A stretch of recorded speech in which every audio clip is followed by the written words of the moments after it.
Hi welcome to cine talk. இன்னைக்கு update news என்னன்னு பார்த்தீங்கன்னா, சைரனோட மூவி ரிவ்யூ தான் நம்ம சொல்ல போகிறோம். வாங்க வீடியோக்குள்ளே போகலாம். இந்த படத்தோட ஹீரோ யாருன்னு பார்த்தீங்கன்னா, நம்மளுடைய ஜெயம் ரவி. அது மட்டும் இல்லாமல் இந்த படத்தில் 2 ஹீரோயின் நடிச்சிருக்காங்க. ஒன்று வந்து நம்மளுடைய கீர்த்தி சுரேஷ், ரெண்டாவது வந்து அனுபமா பரமேஸ்வரி நடிச்சிருக்காங்க.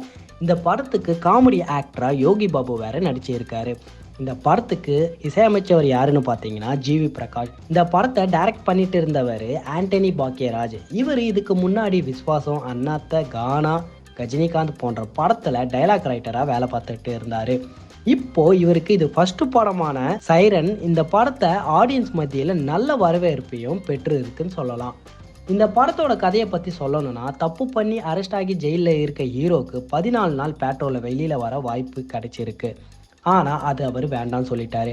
அங்கே இருக்கிற உயர் அதிகாரிகள் நீங்கள் வெளியில் போய் தான் ஆகணும்னு சொல்லிட்டாங்க. அதுக்கப்புறமா அவர் வெளியில் வந்துட்டார். அந்த 14 நாள் பேட்ரோலில் இருந்து வெளியில் வந்த அப்புறமா அவருக்கு வெளியில் சுற்றி நடக்கிற எல்லா குற்றமும் இவருக்கும் சம்மந்தமே கிடையாது. இருந்தாலும் இந்த குற்றத்துக்கு காரணம்னு தெரியாமல் சுற்றிக்கிட்டே இருக்காரு.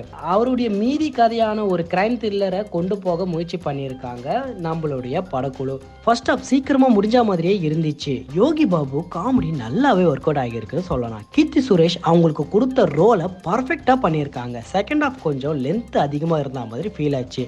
செகண்ட் ஹாஃப்ல தனக்கு அநீதி இல்லாதவங்களுக்கு பழி வாங்குற மாதிரி ஹீரோ இருக்கிறாரு. ஹீரோயின் கிட்ட மாட்டிக்காம எப்படி தப்பிக்கின்ற கோணத்துல நகருதா இந்த படத்தோட கதைன்னு சொல்லலாம். இந்த படத்தை ஆல்மோஸ்ட் ஒன் டைம் வாட்சபிள் தான் நான் சொல்ல முடியும். பாசிட்டிவான ஒரு விஷயம் என்னன்னா, ஹீரோவும் ஹீரோயினும் நல்ல ஆக்டிங் பண்ணியிருக்காங்க.